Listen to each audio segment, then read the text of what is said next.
Not usually. I mean, usually the Huntmaster of the Fells doesn't show up unless they're also on a Restoration Angel type of bent. But here we see the Miser's Huntmaster replacing a Gorklan Rampager at the 4 spot. Maybe just to give him, maybe it's a response to yesterday to the popularity of Red Green. Just giving him a little bit more mid-rangey game plan, you know? Yeah. So Josh winning the die roll, he starts the game on a Stomping Ground. Alex does have a 1-drop. This is going to be Stromkirk Noble. Now, does Morton play at Sittner's store? I believe so, yeah. So Sittner's store is Oasis Games. It's actually right by the convention center, just 3 blocks away. Yeah, Alex owns the store, and apparently Josh is one of the regulars at his store. Now, Josh is on a Mull to 6 and appears to be missing white mana. Oh no, he has it in his hand. He's sandbagging a little bit here. Yeah, makes a turn 2 Scavenging Ooze, but that's going to meet a Pillar of Flame. Alex will swing in with the Stromkirk Noble, puts Josh down to 19, and the Stromkirk grows to a 2/2. So Josh decides to commit a Damarati to the board. It looks like his alternative was to take 2 damage and to play a Voice of Resurgence. But it looks like he wants to find something a little bit bigger. So he pluses the Domri, it goes to 4, he finds an Avacyn's Pilgrim off it. And now Alex, he has a choice. He can, if he commits his whole turn, kill the Domri Rod. As we saw there, plays a Mountain, tried to play a Brimstone Volley at first, so shows a little bit of his hand. Is his whole turn, and he decides that his whole turn is worth the Domri right there. Yeah, I think at this point, he just wants to stop whatever Josh is doing, and if that means burning... Oh, he even gets to advance his board a little bit more, though. Yeah, with Rakdos Cackler, with that remaining mana. Yeah. So we see from Josh Morton, he's going to play that Avacyn's Pilgrim he drew. He's going to Mizium Mortars the Stromkirk Noble. He's left with 2 cards in hand, one of which is a Thundermaw Hellkite. Yeah, definitely a solid collection of cards. He's got Voice of Resurgence, I believe, is the other card, right? I think it's a Gorklan Rampager. Oh, Gorklan Rampager, wow. So interesting, so if his mana creature gets to live, he can play for Hellkite. And if Alex takes the turn to get rid of the mana creature, Josh still has a pretty good play in the Gorklan Rampager. Absolutely. I think Josh is sitting in a pretty good spot here. That makes Josh's turn 3 Damarati play look pretty good, actually, then. Yeah, I think that was a Rampager, not a Voice. Yeah, I think Josh is at 19 right now. He took the 1 hit off the Stromkirk Noble, but by and large he has his whole life total to work with. Right. So, and the Cackler, not the biggest clock, but the fact that Alex did not attack the Mutavault indicates that there is more to come. Yeah, and remember, Alex's deck is really teetering between a red deck wins and a burn deck. For his spells, he is playing 17 different damage spells. Wow.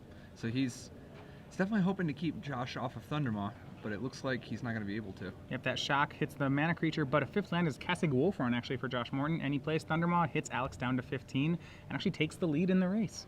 Wow, this is a pretty aggressive move. What do you think about attacking with Thundermaw here? Does he just figure that if he blocks, it's just going to get burnt anyway? Well, so he has 2 options. He can either try to race the mono red deck, which is what he's doing, or he can try to block it. I think when you see things like Brimstone Volley in Alex's hand, I think blocking becomes a little unenticing because you know Alex has more cards than you. He's eventually going to remove your creatures. I like racing here, especially when you have a Gorklan Rampager and a Castig Wolfron. But Alex accepts the challenge to race here. He plays a Chandra's Phoenix, swings with the Cacklers, puts Morton down to 11. Dude, I love how fast he plays. Yeah. This is like a lightning pace.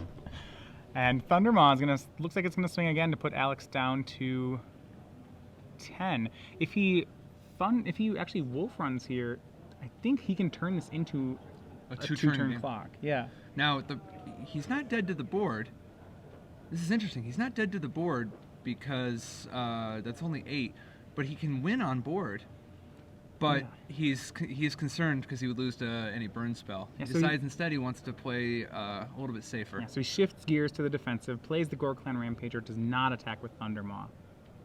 Remember, Sittner, we know, has a Brimstone Volley in hand. It looks like he has at least one other land, and I believe what is a Stonewright in his hand. Interesting. Stonewright could potentially make a relationship with somebody and have them both have fire breathing. Yeah. So Stonewright actually hasn't, a card from Avacyn Restored usually only sees play in mono red decks. Yeah, for the most part, just to get full value out of its ability, the double fire breathing. Yeah. But I do. And usually only a mono red deck is desperate enough for 1-drops because other people have things like Elves or Gravecrawler or just a variety of 2-power creatures. Right. Well, there's a lot of other options at 1 mana. You have the Cackler, you have the Stromkirk Noble. Yeah, you really want to. It's for somebody who wants a 3rd 1-drop but doesn't play black or white or green. Right, so that's, pretty much just mono red. So we see from Alex a swing of just Rakdos Cackler. And then he plays Stromkirk Noble. What do you make of just the single Cackler swing there? Well, I mean, I guess he was offering to sacrifice the Cackler to Brimstone Volley the Thundermaw. Right, so if he swings 2 of them, then he's just throwing away a creature. Right. And unclear on what's happened here. It looks like the Cackler... Okay, sorry, so he did the 2 damage. Morton drew a card and passed back. Yep. Sittner with 5 threats at this point. It's getting kind of tough at this point. Yeah, so this is when Morton switched from offense to defense. I think this is one of the concerns, is that I'm not sure what it's going to take for Morton to be able to switch back to offense. These draws, if you give Sittner enough draws, he's going to draw burn spells. Yes. Yeah, but Morton, either Mizzium Mortars, Bonfire of the Damned, another Hellkite, Scavenging Ooze, possibly a Boros Reckoner. So we see that play in a Nice. big blowout for Morton. It was the Wow. attack and then the Brimstone Volley, but it was Celestia Charm to keep the Thundermaw Hellkite alive. Interesting. So Morton actually didn't block last turn, then Drew the charm. drew the charm and decided to, that he's going to go for the same play. Let's just, Yeah. Now his board is actually just better than it was previously. Now, what do you think of Sittner? He went for the Brimstone Volley on the Thundermaw as opposed to going at Morton with it. If he had attacked with all 5 of his creatures, or if he had attacked with just 4 creatures, I guess he would get 3 damage through, and the Brimstone Volley puts Morton to 1. Yeah, so if he had one more land, he would have been able to activate Mutavault and try to go for a lethal there. But he didn't. I think if he attacks with all his creatures too, there's a greater chance that Morton just flashes down a 2/2 to have an extra blocker. Certainly. So we see from Morton a draw. He has a checking through. Looks like he's checking through his graveyard right now. Yep. Yeah, Morton just has the 1 card in hand. And he passes back. So Sittner, right? Both players kind of this standoff where neither player wants to commit a full attack. Yeah, Morton really could use a Boros Reckoner. All right, so Chandra's Phoenix is going to swing in. Remember, this Phoenix is paired with Stonewright, so on this block, Alex can go ahead and make it a 5/2, and that trade happens. That trade looks really good for Alex right now. Yeah, it's a necessary one, but Morton really needs a good. There you go. And that is a good draw. So that's Boros Reckoner for Josh Morton. And with Castic Wolfron, that's a pretty frightening clock. Well, you can't really afford to attack yet. I mean, Morton's at a pretty precarious life total here, but what's interesting is you can Castic Wolfron your opponent's creatures. Right. So if if it comes to it, there's going to be the possibility that Morton Castic Wolf runs a creature that Boros Reckoner is fighting to blast Alex. And now here's the dangerous part. We know Alex is a burn deck, and he used Geist Flame to get back Chandra's Phoenix. Is going to recast Chandra's Phoenix, And pair again. pair it with the Stonewright. It looks like it's going to go ahead and swing for 3. That puts Morton down to 5 life points. Absolutely. Now, not only is he facing lethal from the Phoenix, he can't kill it or it'll just come back. Yeah, and that's sort of the inevitability that the mono red deck has. We made the point there that if this game goes on long enough, the mono red deck will find a way to deal 5 points of damage. Morton makes a Voice of Resurgence, but right now has no answer to the flyer. And because it's paired with Stonewright, it is a lethal attack next turn. So to be fair, if he pumps it to a 5, it does open it up to Celestia Charm. Interesting. So that's the bluff. Oh, Okay, he extends the hand. hand there. So that's game 1 to Alex Sittner. Hard-fought match. Yeah. Close one there. We saw Morton's creatures, interestingly enough, they were able to outclass Sittner's creatures, but the problem was is that he was never able to turn that into... He was never able to go on the attack with his creatures. And he stabilized the board and eventually just got burned out. Yep. Yeah, he needed just one more big creature, I think. Let's see, what is he boarding in? Morton has another Mizzium Mortars, a Pillar of Flame, for sure 2 Unflinching Courages. sure, yeah, so that's going to be absolutely phenomenal. So I'm trying to think of the cards that if he had drawn there, would have let him suddenly start attacking. And I agree, Mizzium Mortars is great. If had he overloaded one there, his creatures would have been free to go. Unflinching Courage obviously would have been excellent too. He could put that on a Thundermaw Hellkite, and it's pretty hard for Alex to deal with it. Yep, and then on the other side, Sittner has it'll be interesting to see if he actually goes the big plan. Does he want Thundermaws and Burning Earths? Yeah, so Sittner, if you weren't with us yesterday, has a transformational sideboard. What he does have is he has 4 Burning Earths, 4 Thundermaw Hellkites, and 3 Devil's Play in his sideboard. I'm not sure if the Devil's Play is always coming Along in. with 4 lands. Yeah. And the last part is 4 lands. So 3 Cathedral of War and 1 Mountain. yeah, so he can take his 22 land game 1 deck and up it to a 26 land big red deck after board. And we did notice instead of adding mountains, he does add Cathedral of Wars, pretty much because it's he has as many mountains already as he needs. It's extra value. And we saw him use that to great effect. I believe it was against Jund yesterday. Yep. He lost game 1 on the little red plan and proceeded to win games 2 and 3 with the transformation. Yeah, but against a Naya deck like this, it's not clear you can actually afford to slow down and decrease his threat density. We already saw in game 1, he won by just continuing to have gas, like continuing to have cards that are impacting the game. If he had drawn 2 more land, might not have been as good a spot for him. Yeah, well, what we noticed with Burning Earth yesterday is it's really at its best when a player's ahead on the board. And I think what we saw in game 1 was that Alex really is only ahead on the board from about turns 1 to 3. By around turn 4, it looks like it's going to switch where Josh will control the board. Alex will control the burn spells. But, around that turn where he'd cast Burning Earth, I'd say it's not a sure thing that you'd still have board control. I do think that Burning Earth is more of a you want to be ahead when you're playing it in a 2-color aggro deck. Sure. When we have a situation where one person's mono red and the other one is almost is mono non-basic. So it's just a burn spell. At that point. I think the Burning Earth is probably going to be good enough that you just have to accommodate it. I'm not positive about the Thundermaw Hellkites, particularly since he knows that Morton has Celestia Charm, but I would definitely, at the very least, incorporate Burning Earth, which maybe it involves adding 1 land. I don't know. Yeah, maybe 1 or 2. I suppose that's true. If you think about it, in the mono red deck, yeah, the Burning Earth is really just a very large burn spell.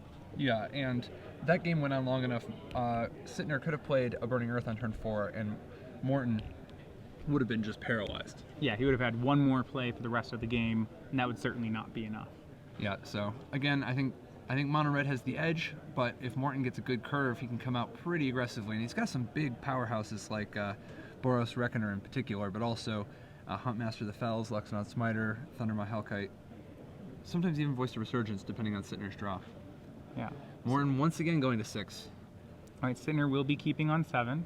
I got to imagine last game could have been a totally different story too if Morton hadn't been down a card, but. Well, yeah, had Morton, had an extra creature there, he could have left back the 2 creatures on defense, and the Thundermaw would have been free to attack, which really could have been the difference in the game. Yeah, it was definitely a very close game.